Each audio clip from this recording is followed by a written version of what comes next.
Very good morning, Savadikap. Welcome everyone to this annual event. It's always good to see many familiar faces in the room.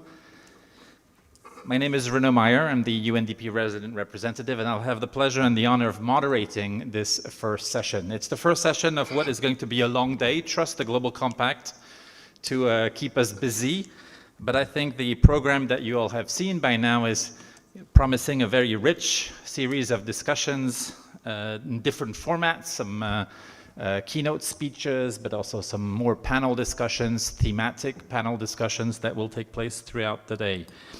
And we're starting in a kind of rock and roll way, so I advise you sit tight.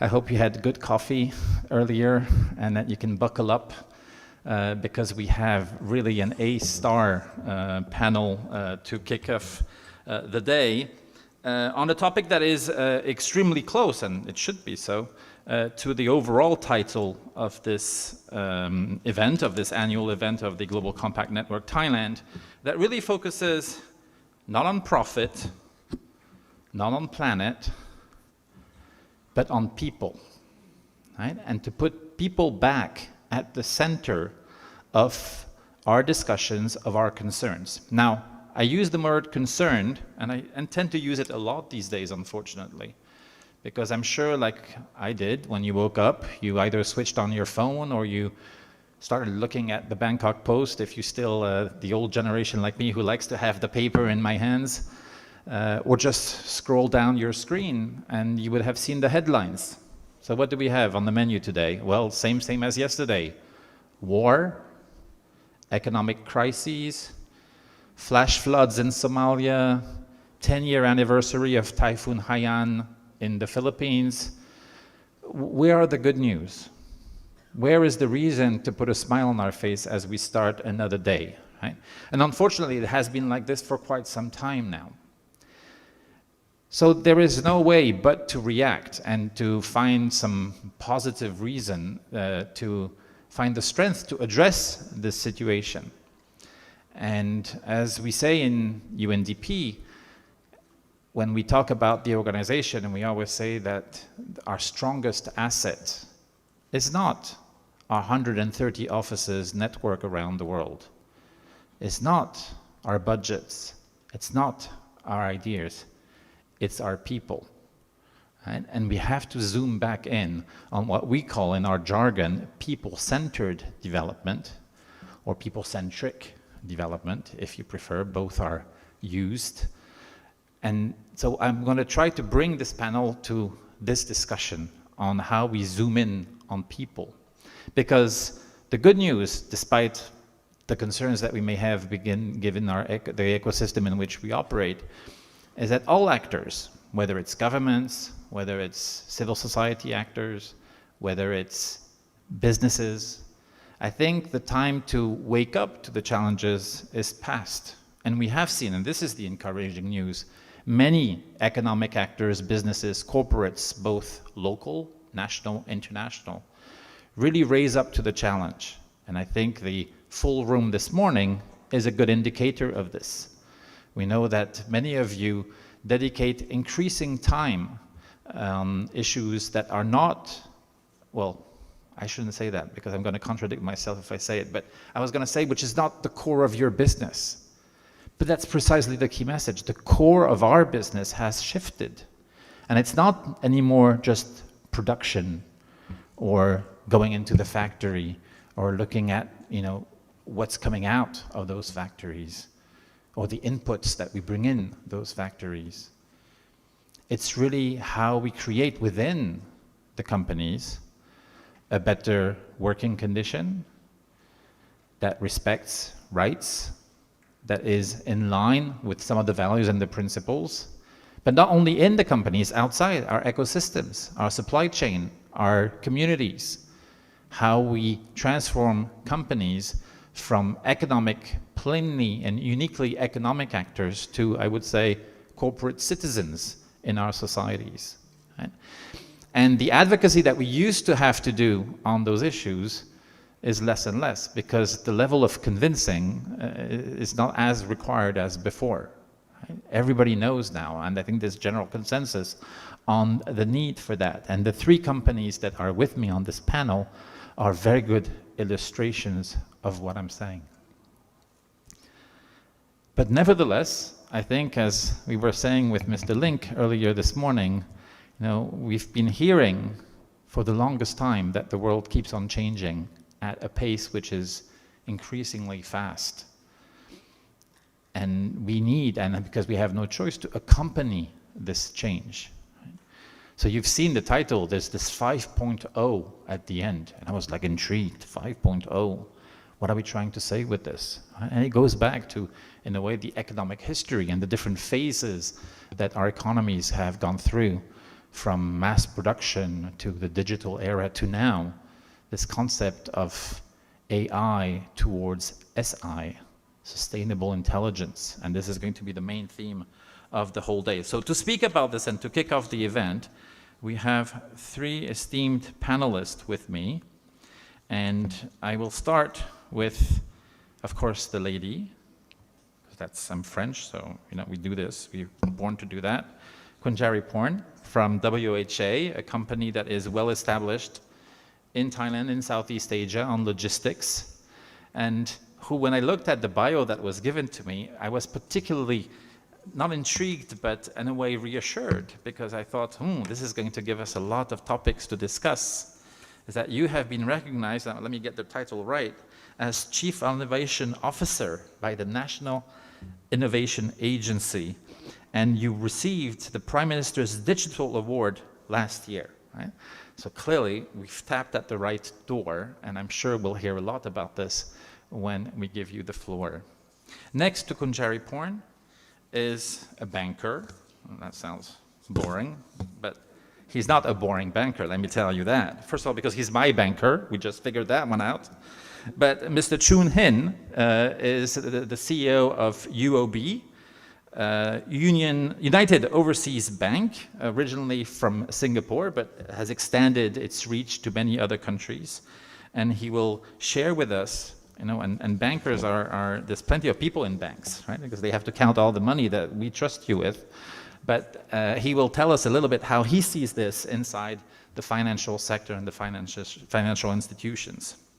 And then on your left and my far right, I've kept the most senior of all, because for a person who is 145 years old, you look really young, Kun Link. Of course, I'm referring here to the anniversary of the B-Grim company and group that we all, I think, have seen beautiful pictures of. And I'm very jealous of your outfits also during the ceremony that took place at the temple. The B-Grim the B-Grim group, when I was doing a little bit of reading about the group, there's a long list of sectors that you're involved in, but initially it was a pharmacy, if I read correctly. Right? And to me, a pharmacy is a place that we go when we want to heal. And again, I was thinking, this is perfectly in line with this idea of people-centered, right? Because it goes back to our health. If you don't have good health, obviously we're not going to be operating perfectly. And the other key word that really jumped to my eyes when I'm reading was the word compassion, which I think you've used very nicely in the motto of the company. And compassion in our world is, I guess, one of the fundamental values that we have to cherish when, again, we have to react to all this long list of bad news that comes upon us, unfortunately, every morning of the current days. So I think the organizers, and thank you very much to the Global Compact Network, where are they? I saw them earlier, they must be running around, but the whole team has been very active over the past weeks and months to put this together, so I think they've selected very well the panel.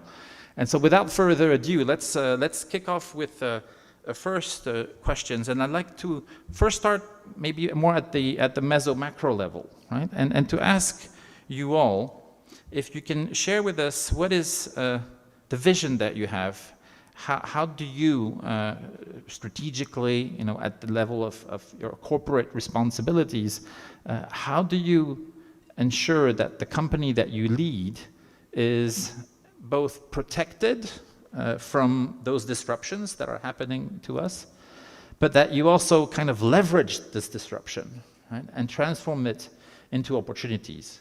And how you do this not only at your level of leadership, but how do you manage to find the energy and the incentives to bring the whole company, on this journey? Can I ask and start with Mr. Link on this question? Not the lady this time. Thank you. Well, because I want to give her more time to think about the answer. Yeah, glad to see so many friendly companies here. With many of you, we do business or have partnerships. Same also with Kunjun. Which we're very happy about. So indeed, I think every company or every organization nowadays knows that you have to do something good for your customers or your clients or whoever receive your service. And often, inside the organization, compassion maybe doesn't play a big role. So I think I'm so glad that we live in Thailand, where religion is still very prevalent and important. So Thai people is not difficult to, or it's easy to explain doing business with compassion. And wherever I go in the world, everybody actually likes the idea, but they're not sure whether one can be successful with that. But let's say, if we just look at the brain waves, the brain waves that we use every day that make us innovative and successful and also create a strong body, a strong health, is the alpha wave. And what you can see, the alpha waves are the strongest when you are in an environment where you are happy, an environment where you're with people you like, and where everybody has the same objective. So I think actually doing business with compassion, if you look at it from a scientific point of view, then that's the way to go. And sometimes we see movies that there's one called Whiplash. There's a horrible conductor who always wins the best prize for jazz, and somehow the movie is about a drummer who overcomes all the challenges. Anyway, this is, I think, the wrongest movie of all times, because that man is so horrible to all his musicians that I think it's completely impossible for the musicians to play well. So I think when you have a compassionate environment in the company, people can work well. Now, what about education, or what you call human capital? Actually, in BGRIM, we changed the name of the personnel department from human resources to people partnership. Whether that's a good word or not, I don't know. But I don't like the idea of humans being a resource. And so it's all about human beings. It's all about us. How can we, like the Dalai Lama said, if you want other people to be happy, practice compassion. If you want yourself to be happy, practice compassion. So I think there's nobody who does not want to be happy. And so one part of it is, of course, education. And actually, I've been talking for, decades now, that the easiest way to eliminate poverty in Thailand is to introduce dual vocational training. What is dual vocational training? That is something that made Germany, Switzerland, Austria very successful. It is that you go to a vocational school and you also get training in a company. And in Germany, this is the main social work of all the companies, whether it's a small barber shop or whether it's a big industrial concern. They all spend a lot of money training people to become professionals. So when they finish their education, they have a good income. And you can see the whole middle class in Germany is made up of people who came from vocational training. But in Thailand, it's extremely difficult.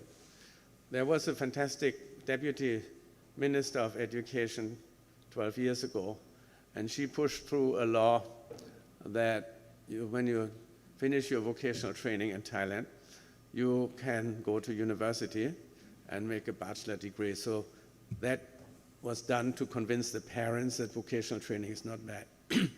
The other is she opened all the vocational schools to accept these students from companies to go in certain intervals to these vocational schools so that you have the training in the company and in the schools. The best example of this is, but is the other way around, is the Chitlada Vocational School. So Princess Sirenpon, she brought the system from Germany to her own school. But in that case, the school engages the students and then sends them to companies. Whilst in the German vocational training, the companies engage the students or the apprentices and bring them out. So I think this is one really important part on the macro level for Thailand. Another one, which we noticed and experienced when we wanted to do our own startup with some friends, we wanted to do it because we wanted to really know ourselves how to do it. And then we found out that actually the software skills in Thailand were not that great. And the professors in the universities, they actually do not understand entrepreneurship because they've never done it themselves, different from those in Stanford. So some friends, they have built a university in Spain, which we brought to Thailand, now part of the University of Thai Chamber of Commerce, and was called Harbor Space. At Harbor Space, you engage the students, and they are trained by people from the industry. So we get executives from the best companies in the world and who come and teach them in block, three weeks at a time. And they learn the technologies and they learn entrepreneurship. And the best way to do something, to learn something, is to do it yourself. So every student has to dream up a project which that student and that group of students will make into a business. And while they study there, they will be able to make it into a business. So these are kind of two different levels. One is create entrepreneurs outside and inside the company. And the other is vocational training to, one, of course, is eliminate poverty. The other is to have really professional people. So from the Big Rim company, of course, we send people to vocational training and we send people to this harbor space. And at the same time, we also asked the Global Innovation Catalyst from Stanford to educate our people to use the same innovation process as they do in Silicon Valley. So we do that every year with 70 people. So I think this, thank you. Very good. Thank you very much, Mr. Ling, for sharing those insights on the secret recipe of Be Grim to make sure that you have quality individuals in the company that then reflect on the broader activities of the group. Let's see how this happens in the financial sector, in the bank. Mr. Chun Hin. Hi, good morning, everyone. Yeah, pleased to be here to share with you the perspective from the banking industry. I think first of all, we look at sustainability as a progression instead of a disruption, right? Because I think these are two very different perspectives. If you see sustainability as a disruption, then you tend to see it as a threat. Whereas if you see it as a progression, you see it as an opportunity. And I think when we see it as an opportunity, the way we react to it is going to be quite different, right? So for us as banks, in fact, our direct emissions is actually quite immaterial, right? The nature of our business. And in fact, for UOB Group, we have actually achieved carbon neutrality since last year. But the challenge for us is how we can be a catalyst to help our clients reduce their carbon footprints. And we believe that this effort is going to bring about huge opportunities for everyone, socially, environmentally, and economically. For example, I think on the economic front in particular, between now and 2050, it was said that $100 trillion of investments have to be invested, right, to achieve net zero. And I think that amount of investment provides huge opportunity for everyone in every sectors as well. So for us as a bank, right now there are two main areas that we focus on. The first is around thought leadership. We want to be a strong advocate to cultivate a sense of urgency for the real economy to embark on this journey, right? I think, to put it very candidly, we are still at a very nascent stage, and a lot of our clients, especially in the small business and the SME sector, still need a lot of motivations, right, for them to really embark on sustainability. And we believe that as banks, we do have a role to play to really nudge them onto this journey. So apart from various sustainability-focused initiatives, we are very active in bringing sustainability into every conversation that we have with our stakeholders, with our clients, with government agencies, and with our partners. And we hope that sustainability is in everybody's mind and in everybody's action as well. The second aspect of what we've been doing a lot is to really find solutions for our clients, right? We need to develop and avail green financing solutions to our clients in the most cost-effective manner. So at UOB, we've developed an umbrella of 6 frameworks that can cater to our clients. And this includes our smart city framework, our circular economy framework, and our transition finance framework, just to name a few. And within these frameworks, we have a series of green financing programs covering the various value chains, right? For example, in the EV sector, in renewable energy, in construction, etc., to really help our clients reduce their carbon footprint in an easier and cheaper manner, right? One last point I want to make is that, while unquestionably banks play a crucial role, we need to ensure that, lives and livelihood continue to improve as we embark on this journey, right? We believe that the world is not going to turn green overnight, and we need to ensure a just transition so that no one is being left behind. So how does human capital play a role in all of this, right?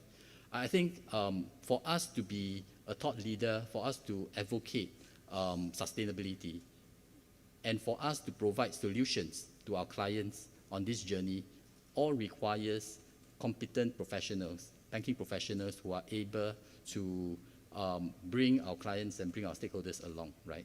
And at UOB, we do have a employee value proposition that talks about care, growth, and trust. And we do invest a lot in our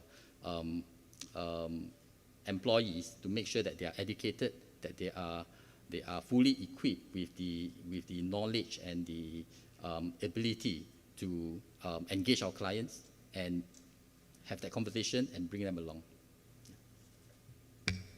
Thank you very much. I like this effort at combining banking solutions, which is what people expect of the bank, obviously, but also with a constant reminder of how do we find entry points for sustainability in everything we do at every level. Right?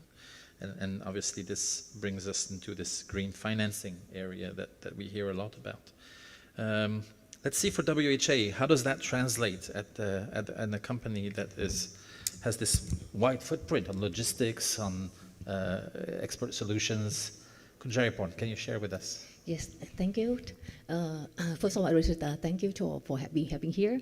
First of all, when I met our moderators, Mr. Yera, I thought that you look like Lesson Cole. So it's good that we are the Hollywood movie star to be our moderators. Okay, yes, may I explain more about the Bishop Corporation, right? We do not only the logistic. Now today we start our corporate with the logistic, right? But now today all the Bishop group we have we call it 4 business hubs. The first hub we call logistic. The second is industrial estate. The third hub is utilities and power business. The fourth one is about the digital or technology. Seems like you can see that. Seems like for many years ago we all of us discussed a lot about the technology trend or about the digital disruption, right? Now today we talk a lot about the sustainable disruption And next, we need to think about the society 5.0. That's mean how can we integrate between the physical and cyberspace together, which is sustainable last long as well. Just back to the BCA group, since we seem like the industry sector that have the most impact to the society, to the communities, and able to about the others. Because of for the logistic part, you can see that for about the carbon footprint on about the transportation. Even though for the BCA right now, we didn't do about the transportation, we do about the warehouse or about the logistic developer.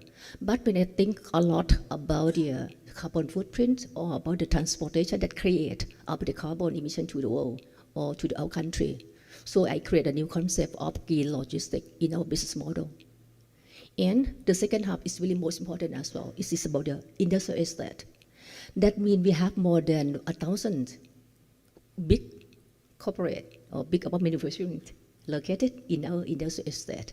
You can see about the number that create about the carbon emission, about the air pollution, about the wastewater. If we ask about the industrial developer, we don't have about the good management about this thing.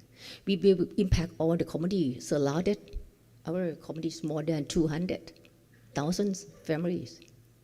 And even though the worker or workforce work in our industrial estate as well, more than 200,000, you can see the big impact if we don't think about the climate or about the environmental. And the third one, utility as well, right? For utility as well, right? In other industrial estates, create a lot of wastewater. A year is allowed maybe more than 40 million cubic meters a year. So we need to think about we cannot treat the water and it like throw into the public. We need to think a lot about the technology, innovation to use this water to be about the value-added water, sell back to our customer. And we got about the best innovation last 2 years from the stock market. And the next is the power business. It's really most important as well, right? Previously, we have about the IPP, coal power plant that we partner with about our partner, our SPP, right? And also we have the one SPP that joint venture with Bigrim, right? But I think a lot about this thing. That's why I create about the solar power, right, in our industrial estate. So I use about the technology to adopt on not only to provide the solar power to our customer, we also use about the technology of the blockchain technology to do about the trade or the peer-to-peer energy trading for our industrial customer. Thing as we can create a more green concept, and also we can lower the cost of electricity. As on we know that for our cost of the electricity in Thailand is quite high compared with the others, right? So the thing that we try to previously I talked about the or the fourth hub digital technology. Since this hub just only started the year 2017. When we look back about the year 2017, since because of I think a lot about the technology trend or about the mega trend. The mega trend, one of the mega trend is the technology. The second trend is about the climate, right? So I thought a lot about that. Why we previously the BCA seemed like we like the infrastructure company. So I think about all the infrastructure is really important for the country, not only for the industry sector. If we can adopt the technology to adopt all the infrastructure, that means that we can create more and more good to our people as well. That's why we try to transform our corporate to about the technology corporate. How can we create technology to all our infra and help the other people? Yesterday is a good day. It's about the stock market Thailand award, right? The SET award. We just got the BCA group. We just got about the best sustainable excellence from the stock market as well. It's really proud of that. That you can create that for about things that's what the corporate can impact and create more on the people. Now, see, I thought that when doing the business, not only think of yourself, you need to think a lot about your people, your country, and all the world. This is our responsibility, right? And for the growth of the BCA group, we talk that we shape the future. That's been everything that's a BCA goal. That's been we go to give and not take. We create a future for the people, even though we also invest in other countries like Vietnam. We also create about the future for the other people, for the Vietnam people as well, the province that we invest. I thought that it's need to think a lot about responsible to the community. Thank you, Ka. Thank you very much, and congratulations. Another award. I will add this to the list of the ones I already have against your bio. Thank you for this first round. The second round, I'd like to take us down to the individual, the person, the citizen, whether it's a customer, whether it's a worker or partner. If I try to pick some of the key words that the three of you have used, you've talked about values, right? Principles. You've heard a lot about compassion from Mr. Ling. We've heard about change, transformation, transitions, right? We are constantly in those, and usually people don't like this, right? Because it forces them to get out of their comfort zones and challenge themselves, take risks, right? And this is not usually our favorite. And then there's technology, right? I think the three of you have mentioned innovation, technologies. Those changes all require an evolution of the skills, of the individual abilities that we have, either through education, we've heard from Mr. Ling, or the mindset, right? How do we move from financing to green financing, for example, and still sustainability in everything we do, or what you were saying about the transition in the energy sector, right? Moving from fossil fuels to solar. This requires technical new skills that we have. So the question I'd like to ask the three of you is how, as leaders of those companies, how do you incentivize, and I think, Mr. Ling, you've started telling us how quality of the relationships are critical, right? But I would say this is more like about a nurturing environment. But I would like us to go a bit deeper on how are we going to, without forcing it, because if it's forced, we know the quality won't be as good, right? But to get from the people that we interact with at all levels of our companies or our organizations, how do we make them accept change at the individual level, this evolution that we all feel the need to take them like a journey, if I wish. Let's go back to Mr. Lincoln Beagrim, please. Actually, we hear that a lot, that people don't like change. I think people love change. People love change if it's good for them, but they don't like change if it's bad for them. But that's normal, yeah? If people didn't like change, Apple wouldn't be the most valuable company in the world. So actually, people love change. How can we take them along? So when we really firmly believe that it's good to have a vision. So if people have vision for their lives or vision for the company, then you can get alignment, everybody goes same direction. So in order to have alignment, when we come up or when we try to get a vision or change the vision, we always take a lot of people in the company to do that. So, and sometimes surprising results come out. So last time we did that for Beagrim Power. We have about 70 to 100 people in the room and divided into different groups. And interestingly, the group that came up with a compelling idea, which we all loved, was the people from the power plants. And actually in the power plants, what do you want to do? You want to have people who are really professional and really don't think of new ways of doing it without talking to anybody else about it. So they don't provide the image of being the most creative people. But they came up with the idea of saying, let's make our vision empower the world compassionately. So they combine everything that we have and they make everybody want to be in the world. Now, if you talk to Thai people and ask them which company is active worldwide, then after enumerating 10 companies, they kind of stop. But if you went to some other countries in Europe, then they wouldn't stop. Now, why is that? Actually, it's a good sign in terms of Thai people love Thailand. Love to be with their friends, love the Thai food, love the Thai environment.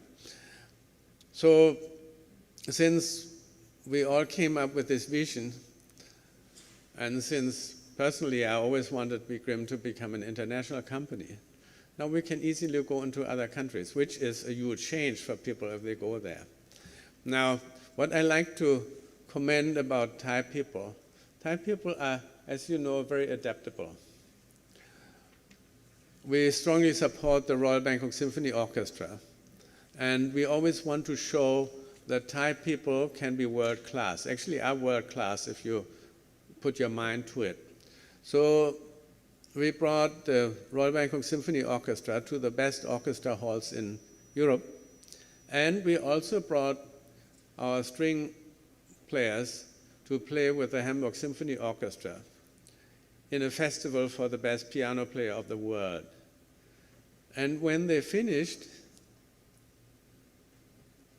the conductor and the musician told me, wow, they played with us as if they have always been playing with us.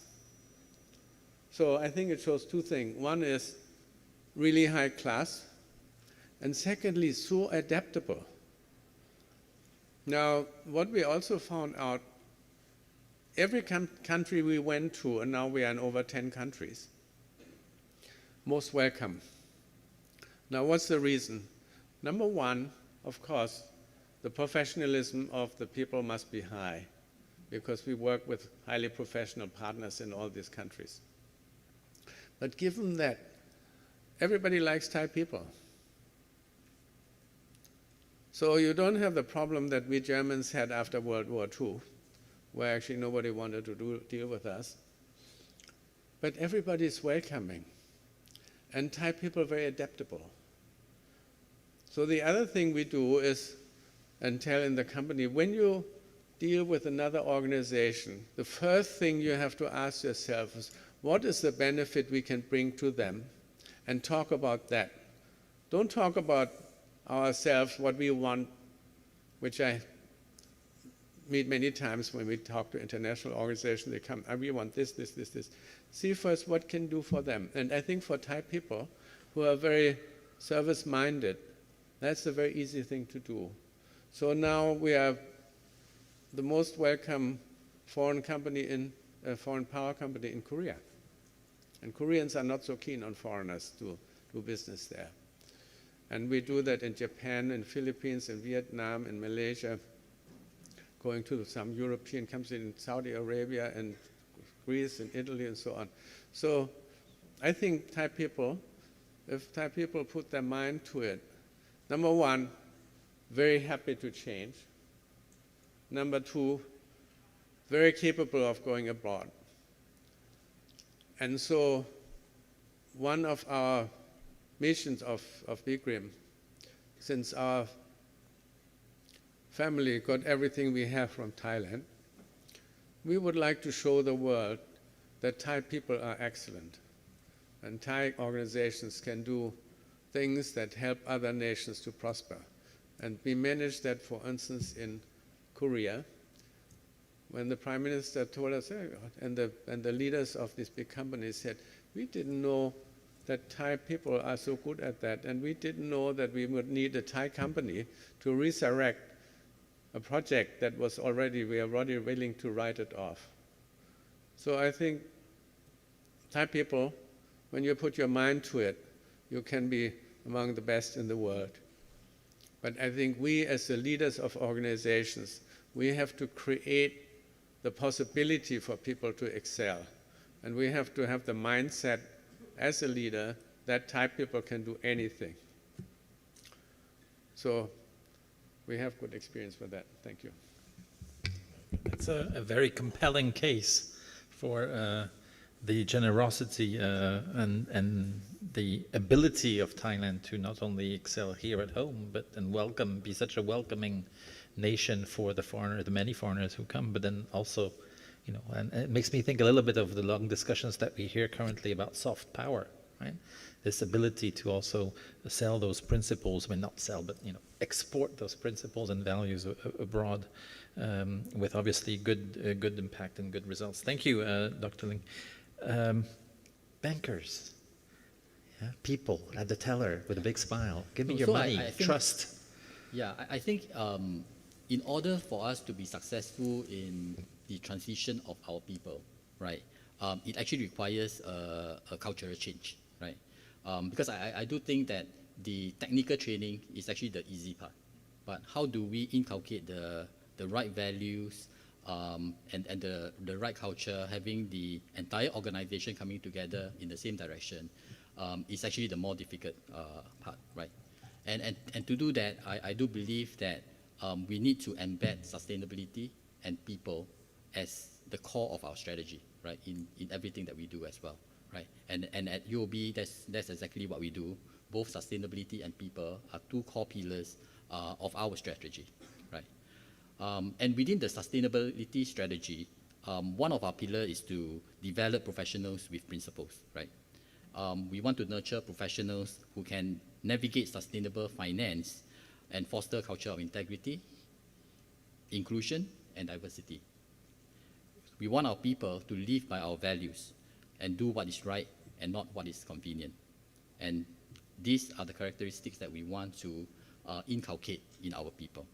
So how do we do that? Obviously, we have made sustainability a mandatory e-learning for all our employees, and we hold various activities, events, and specialized trainings for special groups of our people to make sure that all of them are equipped with at least minimum level of the technical knowledge on sustainability.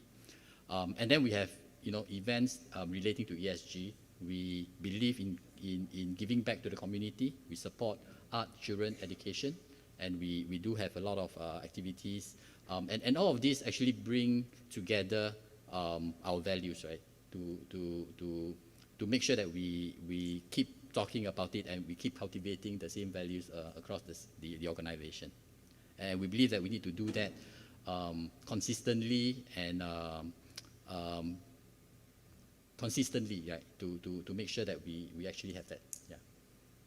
Very good. Thank you so much. WHA, you mentioned the 200,000 right, employees that you have. So that's a considerable workforce to push through this mindset change, right? Tell us how you do that. Oh, sorry, 200,000 not in our corporate.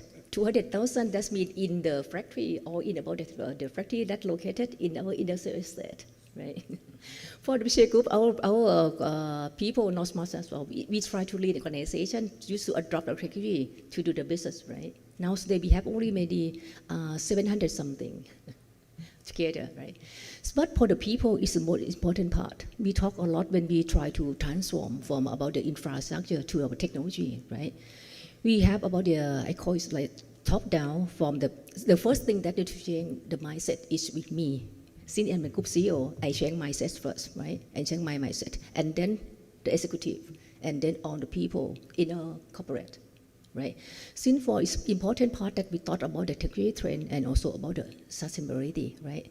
So the thing that we try to transform our people from about the infra people to the technology people, something we change a lot about the culture, and also we work together a lot.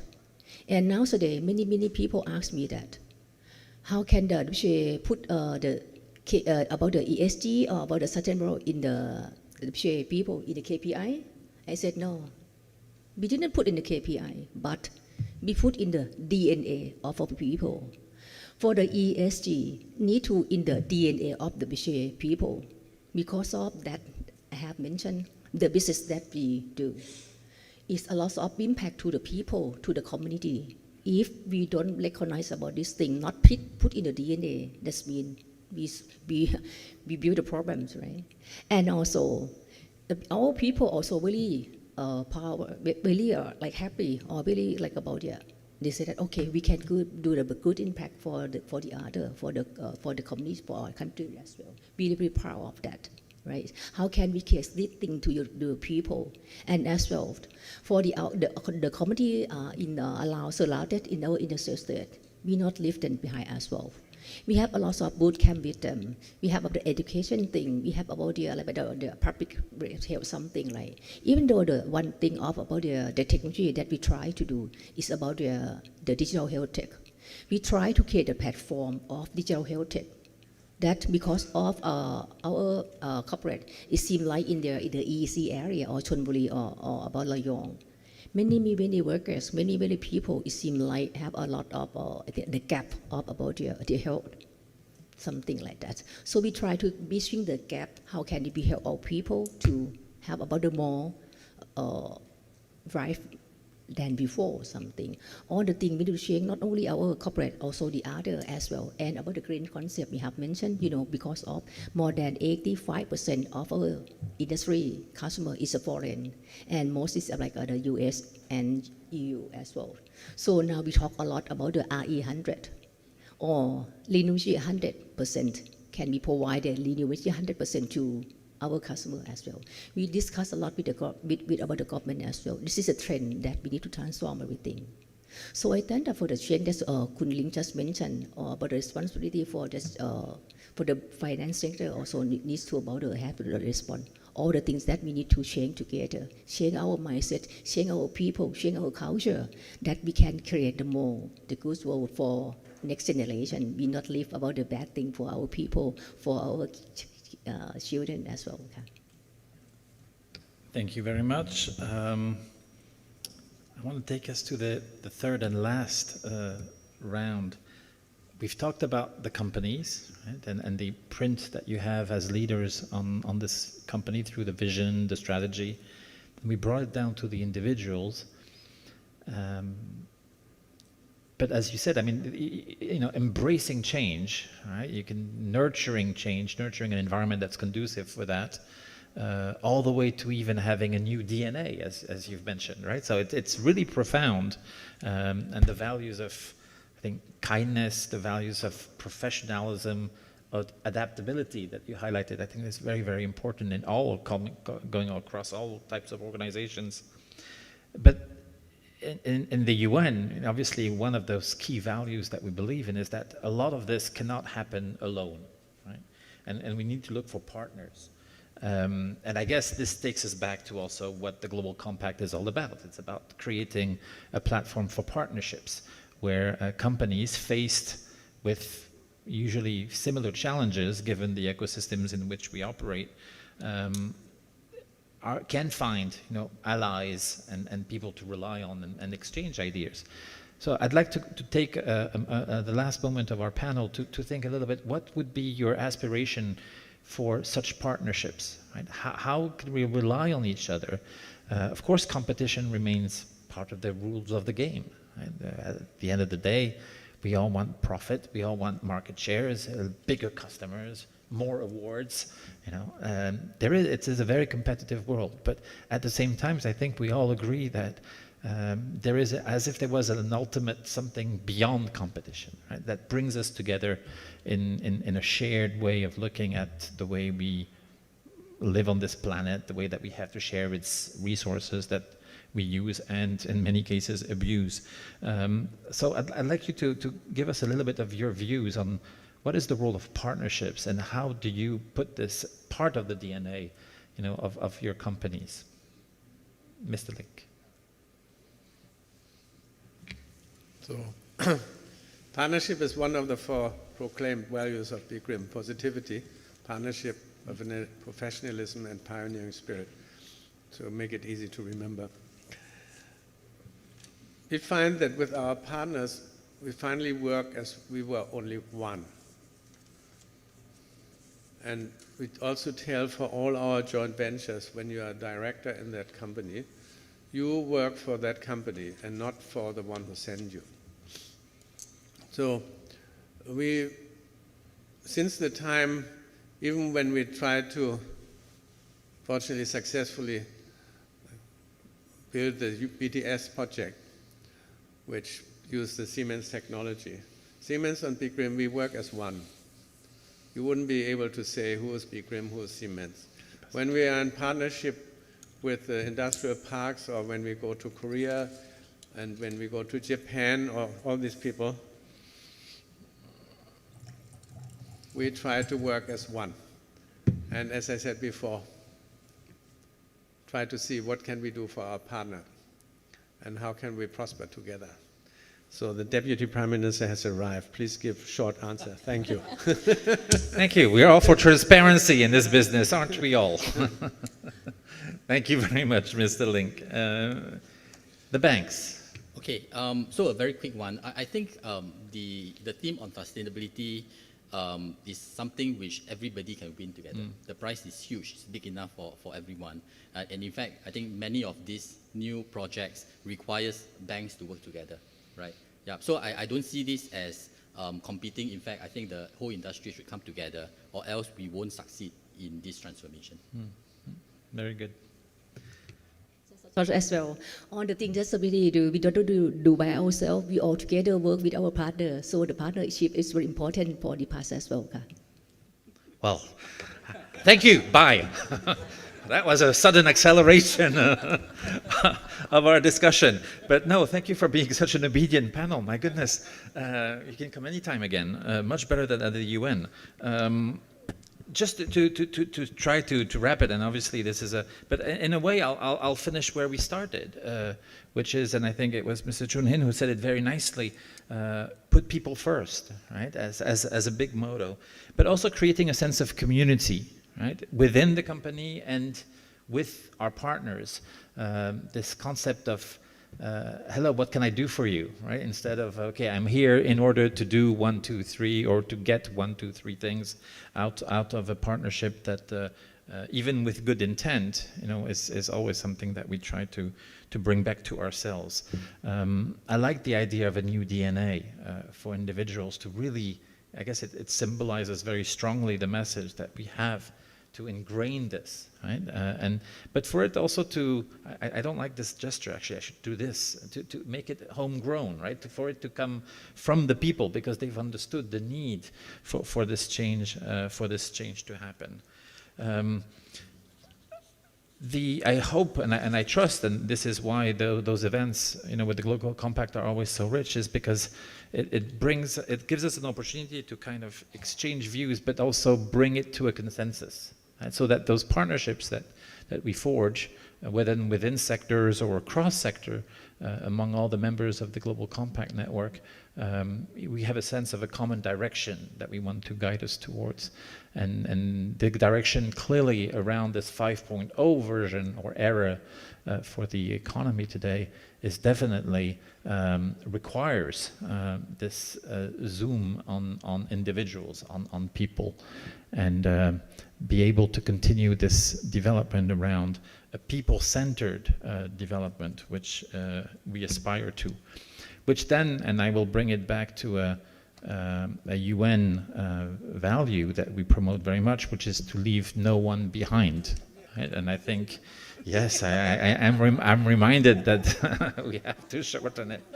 But I think it's also important, this issue of leaving no one behind, because if you just think of the people that you have in, right, they're going to be taken care of. But there's a lot of individuals in our society, unfortunately, they are being left behind. And I think this is also another part that we should not forget.